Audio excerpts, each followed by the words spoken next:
It's been almost 3 years now since that night changed everything.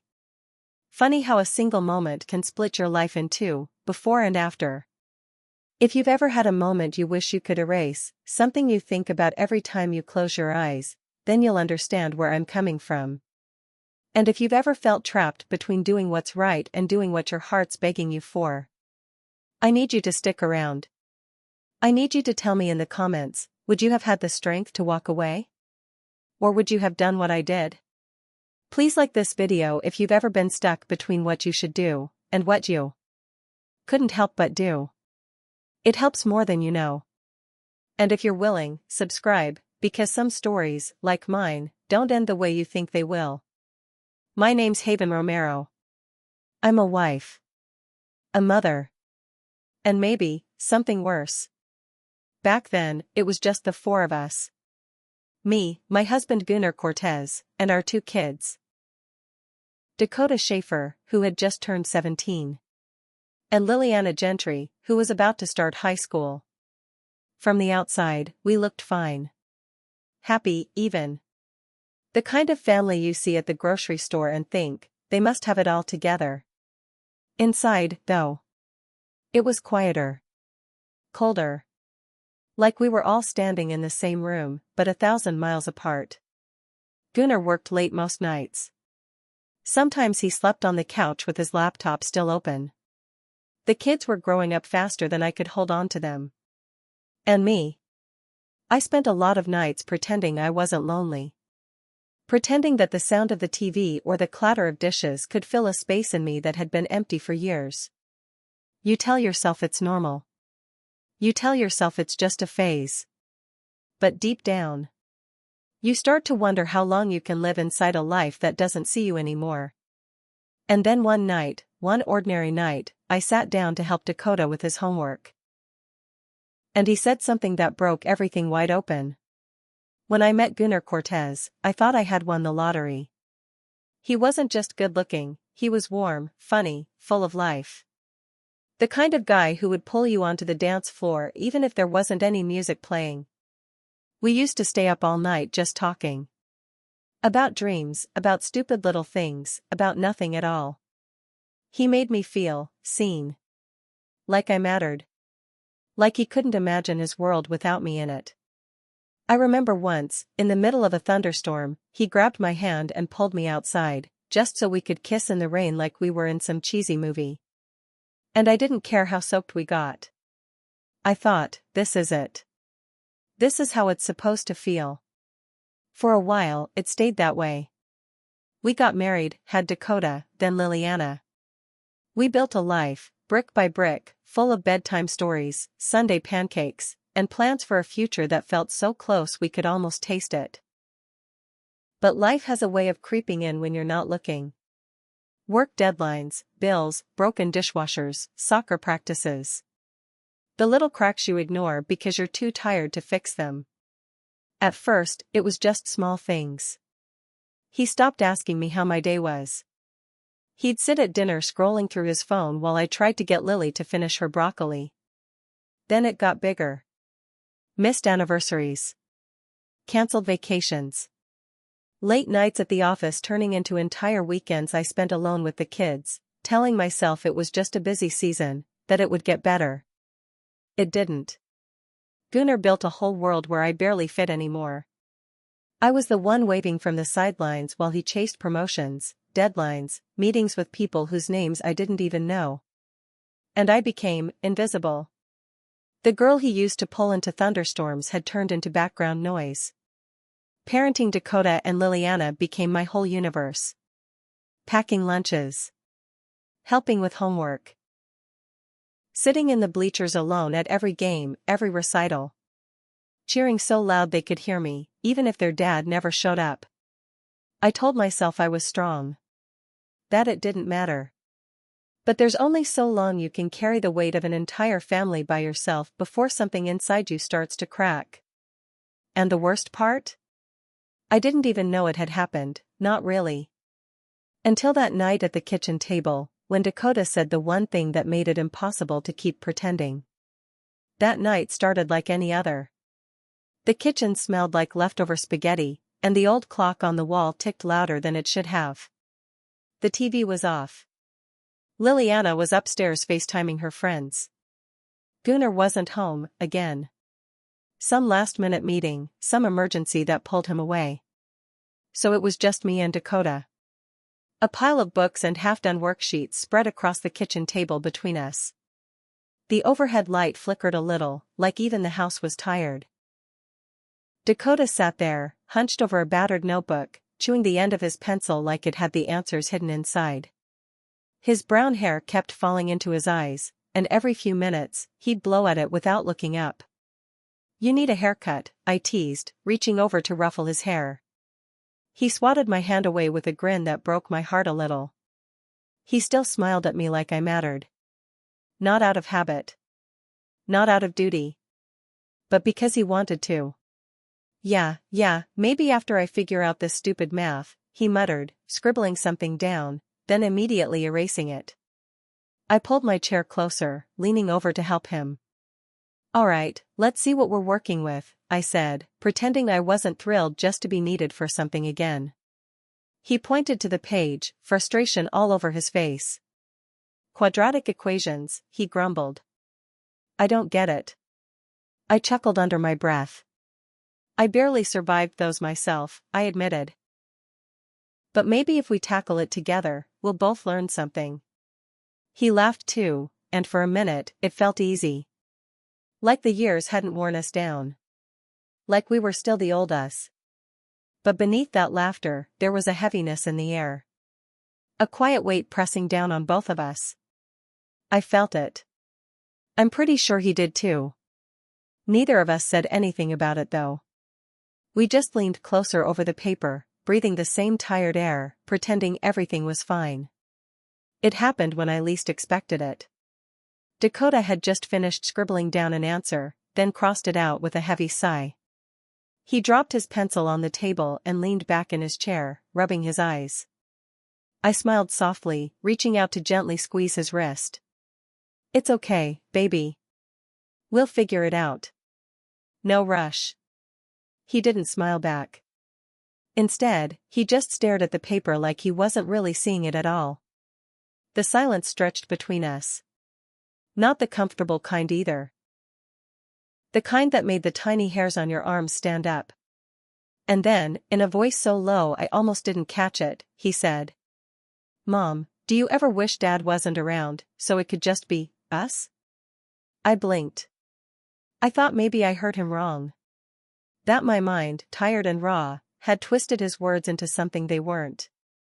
But when I looked at him, really looked, I saw it in his face.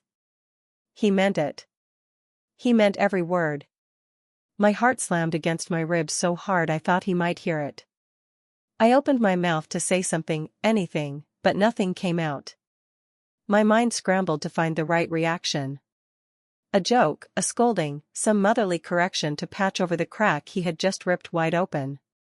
But all I could do was stare at him.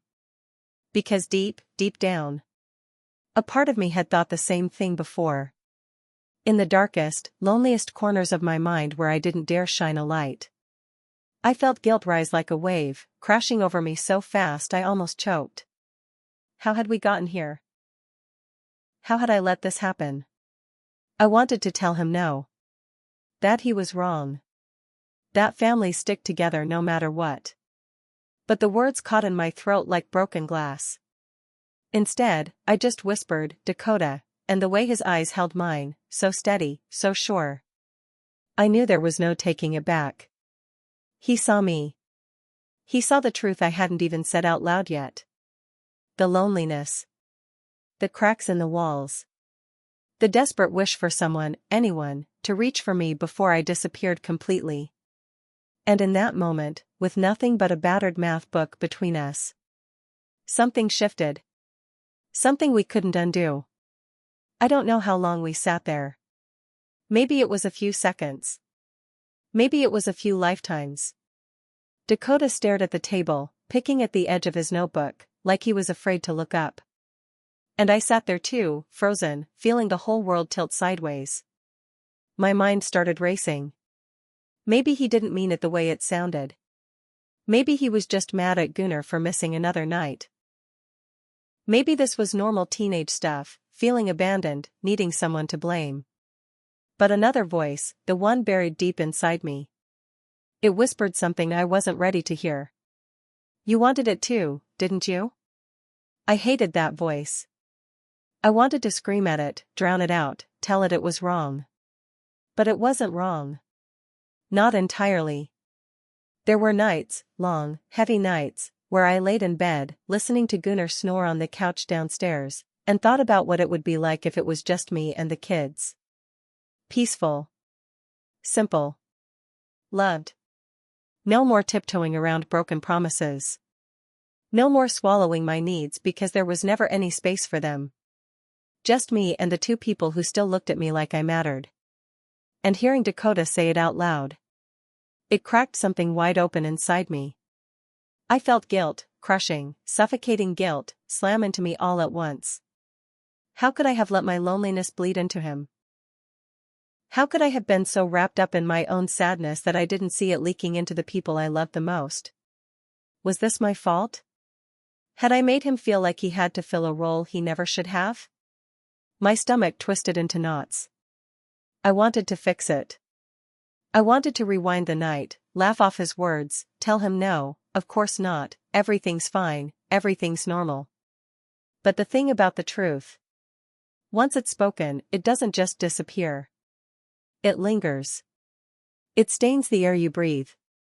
And even though I hadn't answered him yet, even though the words were still caught like stones in my throat, he already knew. He saw it in my eyes. That tiny flicker of hesitation. That tiny spark of shared loneliness that no amount of good intentions could hide.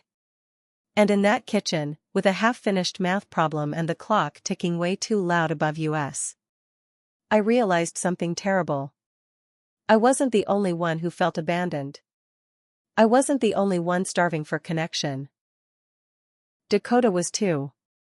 And somehow, in all my silent hurting, I had become part of his hurt too. The weight of it made my chest ache. I should have said something. I should have built a wall between us, strong and steady, right there in that moment. But I didn't. I just sat there, blinking back tears, wondering how things got so broken without me even noticing. I don't even know how we got back to the homework after that. Somehow, Dakota picked up his pencil again, started scribbling numbers like nothing had happened. Like he hadn't just dropped a bomb right there between us. And me. I pretended too. I leaned over, pointing to formulas, sounding out equations with a voice that shook more than it should have. But my hands. They kept trembling. No matter how hard I tried to steady them.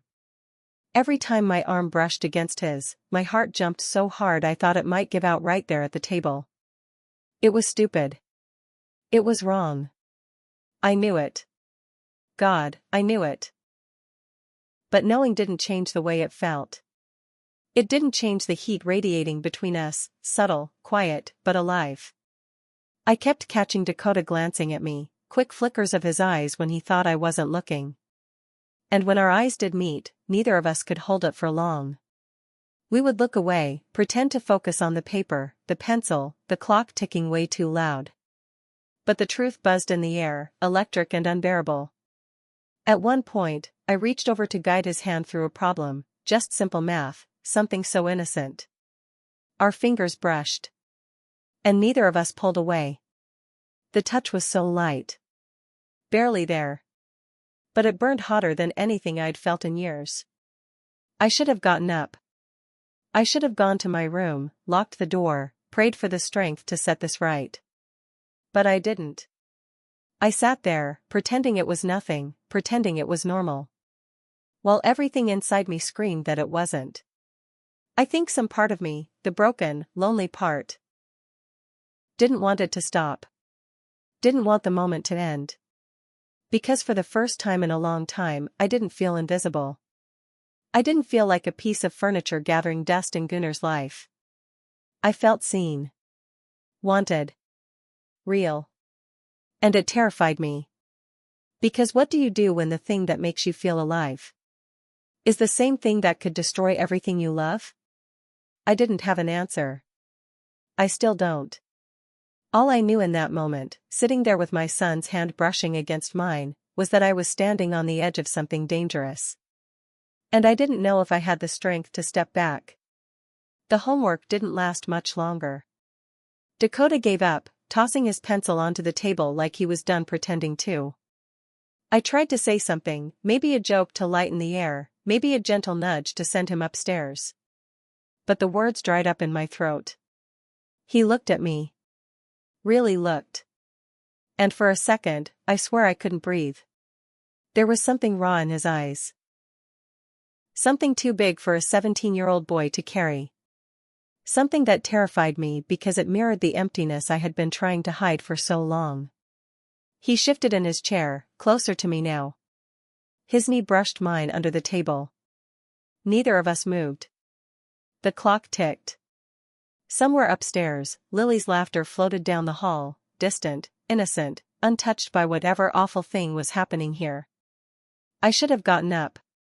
I should have pushed back, drawn a line so thick and heavy it couldn't be crossed.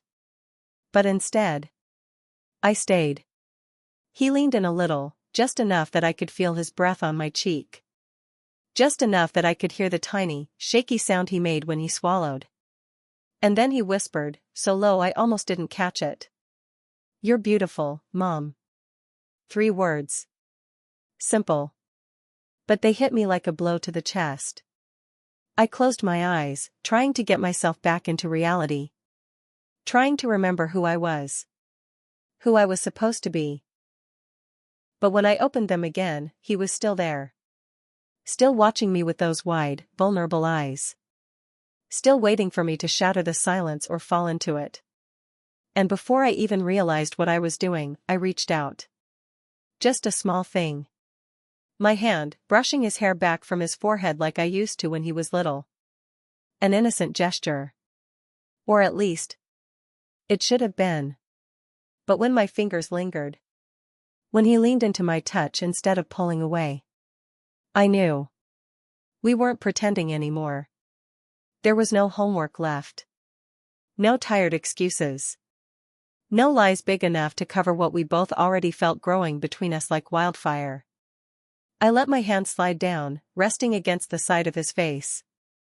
His skin was warm, and his eyes fluttered closed like he was memorizing the moment. And I just sat there, touching him, losing pieces of myself I would never be able to get back. I should have been stronger. I should have said no. But in that moment, sitting at a sticky kitchen table under a flickering light, I wasn't a mother. I wasn't a wife. I wasn't even a woman trying to make the right choice. I was just someone who had been lonely for too damn long. Someone who didn't know how to stop needing to be needed. And somehow, without a word spoken between us, everything changed. We didn't talk about it. Not that night. Not the next day. Not ever. It was like we made a silent deal. Pretend nothing happened. Pretend we were still the same people we had been before everything broke open. Dakota packed up his homework without looking at me. I wiped down the kitchen table with shaky hands, scrubbing at invisible stains like I could erase what we'd done. The house buzzed with normal sounds, the dishwasher humming, the TV chattering from the living room where Liliana sat curled up in a blanket. And somewhere in all that noise, my heart cracked a little more. That night, I crawled into bed next to Gunnar. He barely stirred. Just rolled over, pulling the blanket tighter around himself like I wasn't even there. I lay on my back, staring at the ceiling, listening to the heavy sound of his breathing. The distance between us felt bigger than the whole bed. Bigger than the whole house. And all I could think about was Dakota. The brush of his knee against mine. The way he leaned into my touch like he had been starving for it. The way I hadn't pulled away. I hated myself for it. Hated how alive I had felt in that moment. Hated how dead everything else seemed in comparison. The guilt sat in my chest like a stone. Heavy. Unmovable. And every time I closed my eyes, I saw his face. wide open, trusting, broken in ways I couldn't fix. The next morning was worse. Dakota avoided me. He barely said 2 words at breakfast, shoving eggs around his plate like they offended him. When I reached out to squeeze his hand, just a simple, motherly thing, he flinched. Pulled away so fast it felt like a slap. I told myself it was good. That he should pull away. That we needed distance, space, walls built so high nothing could ever reach across them again. But when he left for school without even saying goodbye, when the door slammed a little too hard behind him, I felt like I had lost him. Maybe forever. The hours dragged after that. I wandered through the house in a daze, folding laundry I didn't remember washing, scrubbing dishes that were already clean. I caught myself standing in Dakota's doorway at one point, just staring at the empty bed, the rumpled hoodie tossed across his chair. And I realized, this wasn't over. Not even close. The silence between us wasn't fixing anything. It was stretching, tightening, wrapping itself around us until there would be no air left. And deep down, under all the shame and regret, I was terrified of what would happen the next time we were alone. Because part of me, the broken part one didn't want to admit existed, was already waiting for it. I tried to keep things normal after that. I really did. I cooked dinner. I asked about school. I smiled when I needed to, laughed when I was supposed to. Gunnar barely noticed. He sat at the table scrolling through emails on. Not touching, just standing there, close enough that I could feel the heat of him. I kept my hands busy. Scrubbing, rinsing, stacking plates that didn't need to be stacked. Anything to keep from turning around. Anything to keep from looking at him. But when I reached for the faucet, my hand brushed his by accident. And this time, neither of us pulled away. I froze. He didn't. He moved closer, slow and shaky, like he was giving me a chance to stop him. I didn't. I couldn't. When his arm slid around my waist, I let out a sound, some broken thing caught between a sob and a gasp. He rested his forehead against my shoulder, holding on like he was drowning and I was the only thing keeping him afloat. I should have stepped away. I should have screamed, pushed him back, run out of the room. But instead, I leaned into him. I let myself feel it. The warmth, the need, the terrible, aching comfort. I miss you, he whispered, voice so raw it scraped against the walls of my heart. Tears burned my eyes. I'm right here, I whispered back before I could stop myself. And in a way, it was true. I was more there in that moment, more present, more alive, than I had been in years. But it was the wrong way. The worst way. Still. When he turned me around and looked at me, really looked at me, something inside me crumbled. I saw it in his eyes, the loneliness, the confusion, the hunger for something he didn't even understand. And I saw myself reflected there too. The same hunger, the same brokenness. When he kissed me, it wasn't innocent. It wasn't a mistake. It was a choice. And I made it right along with him. I kissed him back. Slow at first. Then harder, more desperate, like trying to fill every empty place inside me before it swallowed me whole. The world blurred around us. There was no kitchen, no house, no husband in the next room. There was just this. This terrible, beautiful, broken thing we couldn't undo. I don't know how long we stayed there. Minutes. Hours. A lifetime. When I finally pulled away, breathing hard, I saw the fear flicker across Dakota's face. Not fear of me. Fear of what we had done. Fear of what it meant. I stepped back, hands shaking, chest aching so badly it felt like it might split open. Go upstairs, I whispered. He hesitated, eyes begging me for something, forgiveness, reassurance, maybe permission. Please, Dakota. Just, go. He left without another word. I stood there alone in the kitchen, staring at the half-loaded dishwasher, feeling like the worst kind of monster. Because no matter how much I hated myself, no matter how much I wished I could undo it, part of me still burned for him. Still wanted him. And that was the part of myself I didn't know how to forgive. It's been months since that night. And nothing feels real anymore. Gunnar still kisses me goodbye every morning, his mind already halfway to the office before the door even shuts behind him. Liliana still hums in the kitchen, still calls out for me when she can't find her shoes. The world goes on pretending everything's fine. But inside me, everything's broken. I see Dakota every day.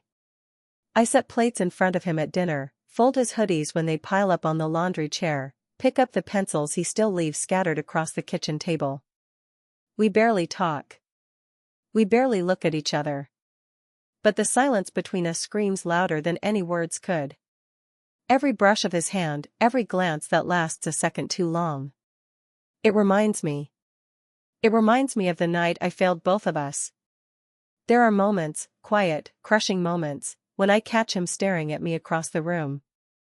And what I see in his eyes, it breaks me. It's not anger. It's not even sadness. It's needed. The same need that dragged us down once already. I don't know if I'm strong enough to keep fighting. I lie awake at night sometimes, staring at the ceiling, trying to convince myself that it's over. That it was a mistake. That it's behind us. But the truth is, it's still here. In the air between us. In the spaces where words should be. In every heartbeat that skips when our eyes meet across a crowded room. And I don't know how to fix it. I don't know if it can be fixed. Some mistakes you don't come back from. Some cracks, they run too deep to ever heal. And maybe the worst part isn't what we did.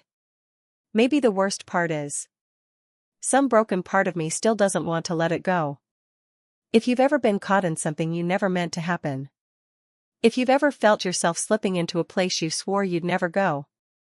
Please. Tell me I'm not alone. Tell me there's a way back from this. Leave a comment below if you know what it feels like to lose yourself. If you believe mistakes don't have to be the end of the story. Please like this video. And if you want to hear more stories from people who are just trying to find their way through the mess, subscribe. Because sometimes the only thing that pulls you out of the dark is knowing someone else has been there too. Thanks for listening. And I'm sorry.